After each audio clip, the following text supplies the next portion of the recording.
The Major League season is long, it's grueling, but we cannot wait for first pitch of spring training. And because we are getting closer to baseball as each second rolls along, here are five bold takes for the Toronto Blue Jays in 2023.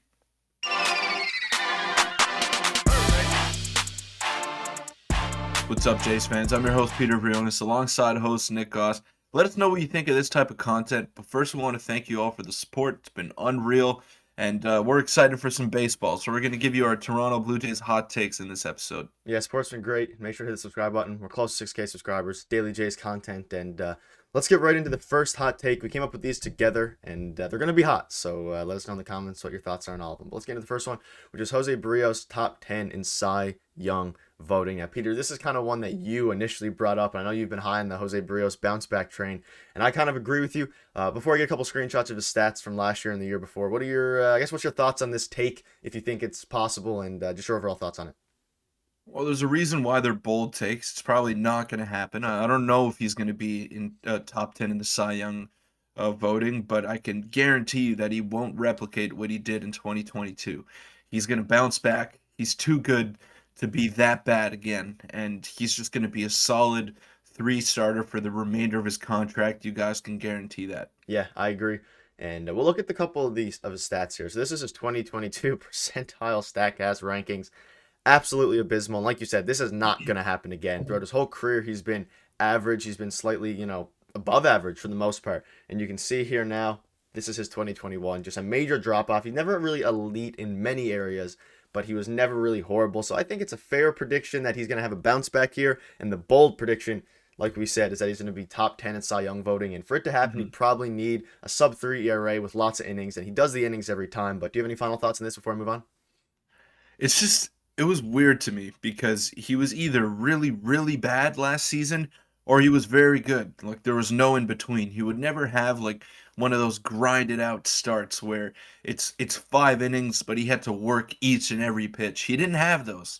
He either lasted one inning, had to be pulled after giving up 8 runs and getting shelled, or he went seven and struck out 10. It was just a weird season for Jose Barrios. I'm banking on a comeback on a redemption season in 2023, and I'm excited to watch him pitch again. Yeah, I agree. If he can limit his down games and continue with the consistency, it'll be a great year for not only him but for the Blue Jays as well, because he's gonna be a pretty critical part. But let's get into the second hot take, which is Matt Chapman has a 6 WAR season. I don't know how hot. Obviously, 6 WAR is a lot. It's gonna be hard to do, but I think Matt Chapman can do it just because of his. There's a few reasons for this one. One, his defensive ceiling is super high. He's unbelievable at defense. He hits really well, and it's his contract year, which Marcus Semien kind of had a crazy contract here. What are your thoughts on this take? Well, it's not outrageous to say that he'll have a 6 wins above replacement this year because the shift is gone, and a lot of his WAR last year was gone with the shift because he had to make these unbelievably tough plays, ranging to his left, to his right. He was basically the only man on the left side of the infield the entire time. So that was a really tough spot to have put him in. He heated up at the plate, but he started off pretty slow. I think in his walk year, he's going to prove that he's one of the best third basemen in all of baseball. And just to put it into perspective, Matt Chapman, when he's healthy, when he's going right, in 2018 he had an 8.2 WAR. That was top 10 in all of baseball, probably even top 6. So he's that kind of player. I don't know if he's the same player that he was in 2018. I've been on record saying that he isn't, but it would not shock me with the shift gone and with him having a lot to prove in his walk year that he has a 6 wins above replacement. Yeah, and also this will be a second full year at the Rogers Center. He'll be more used to the turf defense and more used to playing alongside Bo Bichette. And hopefully Bo Bichette improves his defense as well, and they can work better together there. But here's Statcast. Look at that unbelievable hitting, advanced metrics there, which leads very well to our point that he might have a 6-year WAR next year. And yeah, it'll be very interesting to see. And this is his stats. He had a 3.5 WAR in 2022, so he has to bump it by about 2.5. But for all the reasons we just mentioned, we think it's possible. It's bold, of course. I could see him hitting 30, 35 home runs as well, similar to Marcus Semien in his walk year. Obviously, he had like 40 plus. But I don't know. We'll move on to the third hot take now. Let us know what your thoughts are on that one. This is Varsho hits more home runs than Teoscar Hernandez. Now, this one might be one of the more bold ones we have. And before I show any screenshots, Peter, let's let you talk about it. Obviously, Teoscar Hernandez is more. He's had more home runs on his career by a ton. He's a Silver Slugger winner, so this is a very, very bold one. I'll throw up their stats in a second, but let's just get your take first. Well, Varsho hit more than him last year, which is not saying much because he played a lot more, and Teoscar Hernandez missed some time, and he just didn't look like the Teoscar Hernandez that Jays fans came to know and love.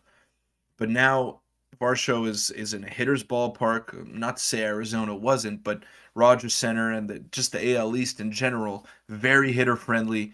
And Teoscar Hernandez is going to be playing in the AL West now, which is not T-Mobile Park is not necessarily a bandbox when it comes to home runs. Oakland, he's going to be playing a lot in Oakland, and we know that's not fun for anyone. So I expect his home run total to drop down, and Varsho maybe 30 home runs on the horizon for him.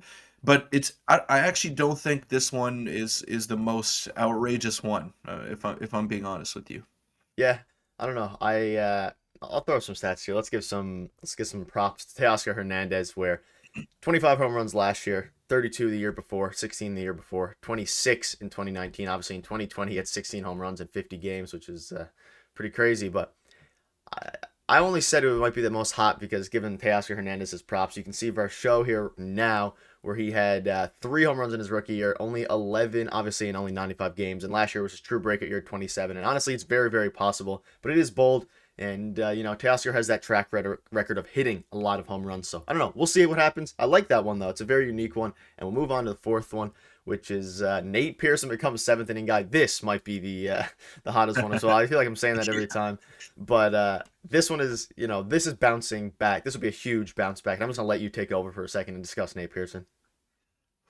I don't even believe this myself, if I'm being honest with you. I'm the one that threw it out there, but I think I'm I'm out to lunch if I suggest that one.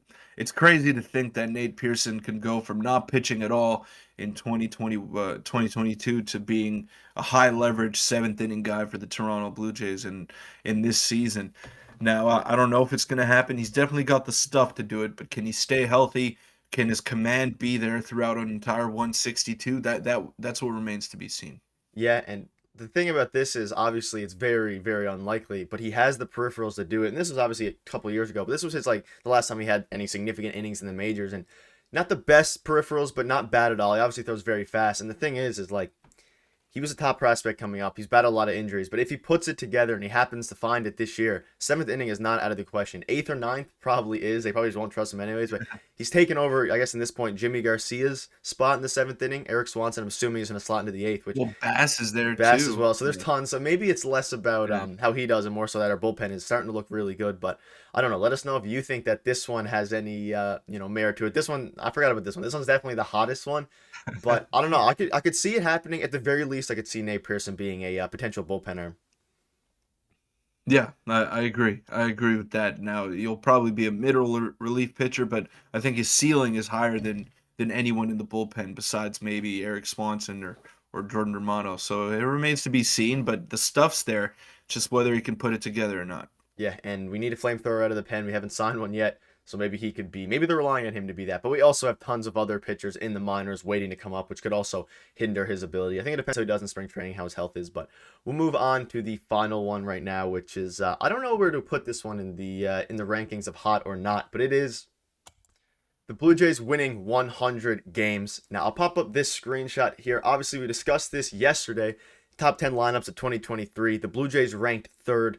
This was kind of just I figured this would be a good screenshot to show for them winning a possible 100 games because obviously their lineup is phenomenal, their pitching is phenomenal. Peter, what are your thoughts on this final one, which is them winning 100 games? Just a bonus one that we decided to throw in. That's why there's no graphic. But what are your thoughts on that?